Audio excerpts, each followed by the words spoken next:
नहमदुहु व नुसल्ली अला रसूलिहिल करीम अम्मा बाद फ़ाऊज़ु बिल्लाहि मिनश शैतानिर रजीम बिस्मिल्लाहिर रहमानिर रहीम।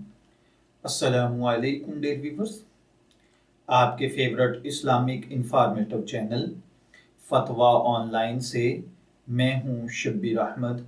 हमारा आज का टॉपिक है जानवर बेचकर उसकी कीमत से कुर्बानी की नीयत करना।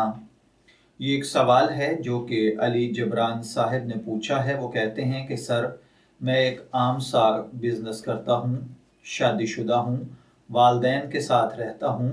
सर, मैंने बचत करके एक अच्छी नस्ल का बकरा पाला था और सोचा था कि साल बाद ये खूब अच्छे पैसों में जाएगा, तो मैं आधे पैसों से कुर्बानी और आधे पैसों से कारोबार करूँगा। अब मेरा बकरा इतना ज़्यादा मेहनत और पैसे खर्च करने के बाद भी बहुत सस्ता सेल हुआ। अब मैं इन पैसों से कारोबार कर सकता हूँ या कुर्बानी कर सकता हूँ। अब मुझे पूछना ये है कि शरीयत में मेरे लिए क्या हुक्म है, जबकि जो मेरी तनख्वाह है इससे गुजर बसर करना भी मुश्किल है। अगर मेरे वालिदैन साथ न दें, अब मुझे ये जानना है कि मैं कुर्बानी करूं या कारोबार।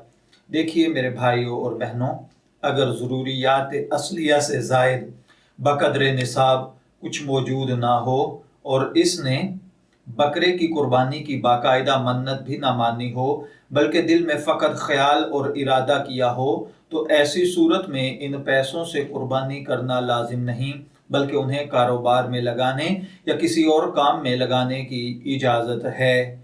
मैं दुआगो हूँ कि अल्लाह ताला हमें इन बातों को समझकर इनके मुताबिक अमल करने की तौफीक अता फरमाए। शब्बीर अहमद को इजाज़त दीजिए, फिर हाजिर होंगे किसी नए टॉपिक के साथ। तब तक के लिए अल्लाह हाफिज़।